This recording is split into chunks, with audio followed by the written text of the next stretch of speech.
Hey, well, in a history of words and pictures, I've talked about comic books, but I haven't talked about comic strips, which predate them, and it's the art form they came out of. So here's an early collection of Peanuts comic strips. You can see that it cost just $1 back when it came out. As someone who grew up in the 80s, I'm probably part of the last generation to love the comic strip collection, and I had a Peanuts comic strip collection. It was just a different one than this. This here goes to the beginning, 1950, because that's when this started. Peanuts ran from 1950 to 2000. Creator Charles Schulz, of course, introduced the world to Charlie Brown, Snoopy, and the rest. This humble little creation ended up really spanning the world and having a massive cultural footprint. Just this morning, the news podcast I was listening to here in 2018 started with the bit of Lucy pulling the football away from Charlie Brown, and they were relating that to current events. One of the things Peanuts really pioneered, or at least cemented, was the four-panel structure, which you're going to see in all of our examples. A lot of old-fashioned comedy has this real predictable kind of rhythm. I don't think we find that as funny nowadays, but it worked back in the days of yore, and sometimes you just have to roll with it. This isn't ha-ha funny either. It's like cute and endearing. I don't know what it was, but the collection that I mentioned previously that I owned, I thought it was hilarious. For instance, if you look at the punchline here, Charlie Brown declares we're famous because they're children, and the sign is warning about children at play. Doesn't actually make you laugh, wouldn't work in a comedy club today, but, that's just the vibe that a lot of these had.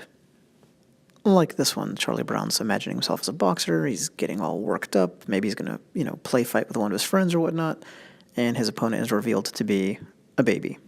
So again, you're not going to hurt yourself laughing, but it's cute. So let's talk about comic strips real quickly. The first one was The Yellow Kid from 1896. That was in an American newspaper. The idea caught on, as you can imagine, and newspapers had these popular comic strips. Became so popular that they started kind of bundling them up and sending them out as a kind of promotional material. In 1934, the Eastern Color Printing Company decided to sell these directly to the public. Well, basically it turned out to be a wild success beyond what anybody imagined, and a new tradition was born. So let's take a look at another one here, night scene this time. We see Charlie Brown in his famous shirt, maybe the first appearance, who knows. But the familiar four-part setup is there. You've got kind of premise, go a little bit deeper in the second part, turning point in the third, and then the joke. Overall, it's an interesting art form, though. You're visiting in with this one character or small circle of characters over and over again over a very long period of time. And those check-ins are very brief. They're fleeting. And then on top of that, at least in most cases with comic strips, the characters exist outside of time, if you think about it. So, 30 years later, you're reading about Charlie Brown and his friends, and they're still the same age. But it's not just that. There's really been no progression.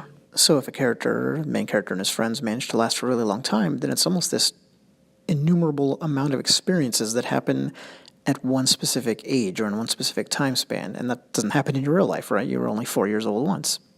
There's definitely something ritualistic about the comic strip, too, just coming back and checking in every Sunday over maybe decades where, that's not going to happen with your favorite sitcom.